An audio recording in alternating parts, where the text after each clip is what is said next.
welcome back to another video. Today, I'm going to share with you how to remove quickly objects from a photo without Photoshop. It is a much easier and faster method. Probably some of you don't have Photoshop or time to deal with this. So in a few moments, I will show you the whole process.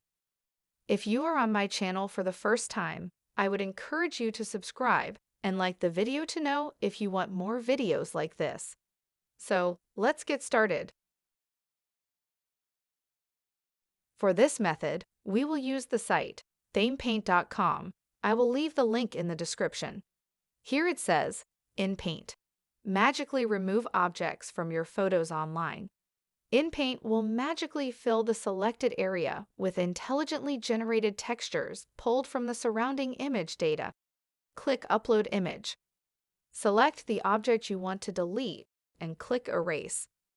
In a few seconds, you will get a perfect image. You can also try to erase people with this site. So if you liked the video and found something valuable, please like and subscribe. Thank you for watching. Good luck to you.